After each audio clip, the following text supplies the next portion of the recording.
normal indigestion suddenly like ramped up and wrapped around my whole stomach, and I'm like, dude, we've got to get to the hospital right now. By the time we got there, you were hardly able to talk.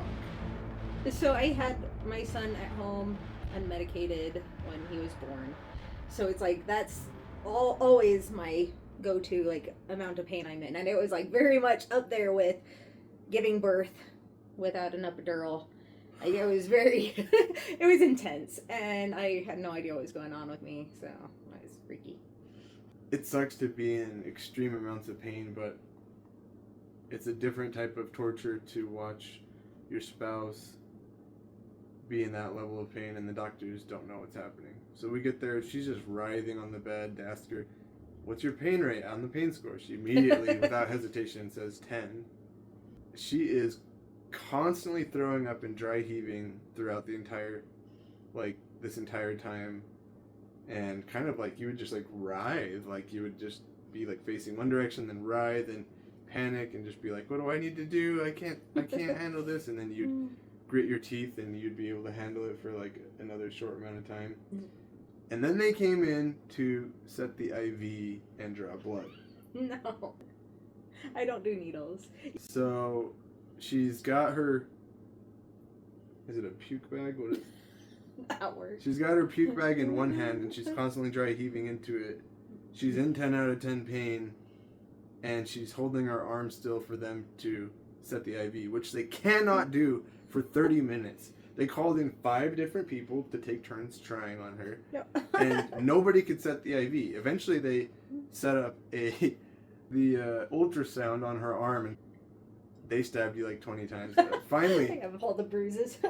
Finally they got it. But their first theory was that you had kidney stones. They didn't have a doctor in to diagnose that entire first night. Yeah. They did give you some weak opiate to start with, and then they moved you up to Dilaudid, which brought her down from a 10 out of 10 pain to 9 out of 10 pain.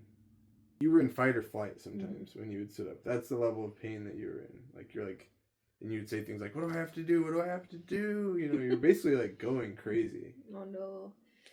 It was driving her mad, and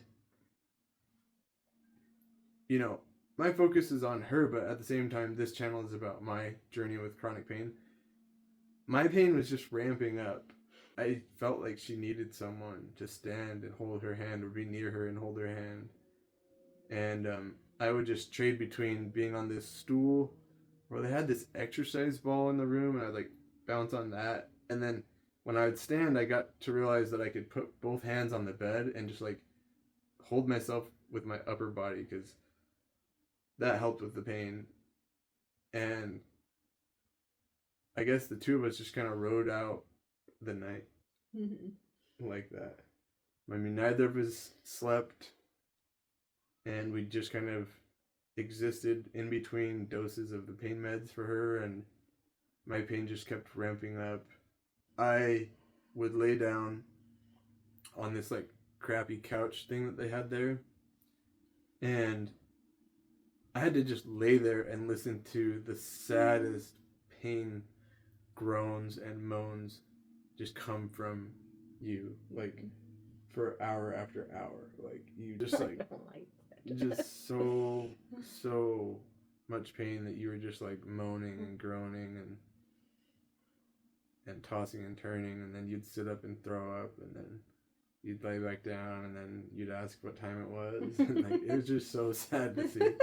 I'm like wanting to tell you to go home and take care of yourself, but then I don't want to be alone, so I was like, you don't want to be alone. I would have been in more distress if I had left her than if I had stayed, even though she was technically taken care of, because I've been in that position and I know how badly I needed somebody. But somewhere on the morning they gave you morphine. The doctor finally got there in the morning, and he's like, yeah, she's good to have morphine. Yeah.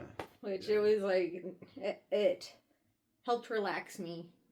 Still didn't really touch the pain. I don't know. It brought you down to a 7 out of 10. Yeah. And you'd say 7 or 8. And I'd be like, it's still so much pain. Like, it was so stressful, even on the morphine. But yeah, we'll tell more of the story tomorrow.